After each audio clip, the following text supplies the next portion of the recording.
All right, music fans, welcome back. It's Dave, the Real Music Observer, observing real music in real time for real people just like you, just like me. You know, some people might say this video, I'm actually observing prefab music. No. I'm a Monkees fan, always have been since I was like one, propped up in front of the TV, the older siblings glued to it. You know, I was called a monkey then. I'm still called a monkey now, so things haven't changed in, 50-something years. But the bottom line is the Monkees became my afternoon babysitter in the 1970s, thanks to Channel 56 in Boston. Then you fast forward to the mid-'80s, and I'm in college and glued to MTV, and then they do this monkey marathon. And I'm like, hey, I've done this before. And exposed to a whole new audience. Look, I get it. The Prefab Four, great producers, great writers. The television show, incredibly funny, slapstick comedy. And to watch it now, after so many years, is such a treat. Because television, you know, from my vantage point, especially when it comes to situation comedy, it's just gone downhill so far and so fast. And there are a few shows here and there that you might stomach for one or two episodes, but the Monkees were fun. Okay, they had their little digs and their little jabs and their little cultural references, but it wasn't over the top craziness. It was just well done slapstick comedy with a ton of music. And talk about the blueprint for MTV. And that's why when MTV brought this out, it was kind of like, hey, here's a historical document you're about to see, and episode after episode. And, of course, their ratings went through the roof, and the Monkees got a second life. At least 3 of them did when they came back and performed. That was then. This is now. We played it at the Top 40 station. It was a top 20-ish kind of song for us, and we were getting a ton of requests for it. It's a good tune. Mickey Dolenz today, none the worse for wear as the new Christmas album comes out, and he's singing his butt off as usual.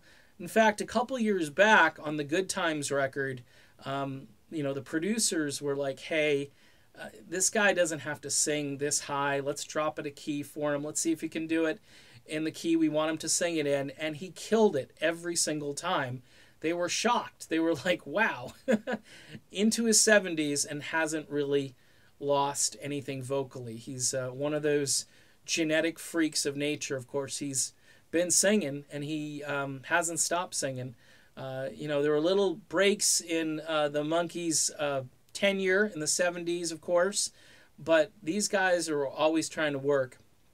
It was really sad a couple years ago, a few years back now, when Davy Jones unfortunately passed away. Davy was one of the great frontmen of all time. Plus, his role in I think it was the first Brady Bunch movie, absolutely hysterical. I loved him in that, and just the original Brady Bunch episodes as well. But he was just one of these great guys that you could just hang out with and probably have a great conversation with. And it's just a shame that the Rock and Roll Hall of Fame, they'll never give these guys their due. And here's why I think they should be in. They should be in because this was such a cultural phenomenon. It was just, it just grew and grew and grew. And I get it. It didn't have organic beginnings. These guys were all forced together as actors, and they were playing the part of being a rock band, but then they literally became a rock band. And the fact that people will still pay to see these guys perform live is a testament to the fact that their music was, you know, it was built to last, and it has lasted. And there is something to, you know, hiring the best session players, the best producers, mixing the album. I think the Monkees, historically, I want to say they were one of the first bands to ever use a synthesizer on a track. And I don't know if I'm right on that, but I remember reading that somewhere. And it just shows you that, yeah, they had, you know, sort of the corporate backing. And at that time, you know, during the 1960s, that was kind of frowned upon. And in the world of Rolling Stone and the Rock and Roll Hall of Fame, that's not going to earn you any points. That's not going to win you a lot of fans. But here's a band that outsold the Rolling Stones and the Beatles in 1967.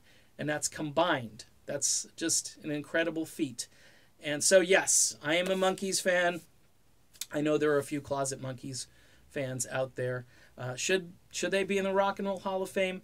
If it were up to me, yeah, why not? I mean, the Beatles are in, and I'm not saying that because the Monkees kind of modeled themselves after the Beatles and the producers wanted to kind of be like, this is a hard day's night on TV kind of a thing. But the Monkees were good. They weren't just a bad ripoff of the Beatles. They were really good, and they still, to some degree, are today, even without Davey. But will they ever get into the Hall of Fame? Probably not. It's a shame. Anyway, that's my Monkees coming out party. Hope you enjoyed it. See you soon.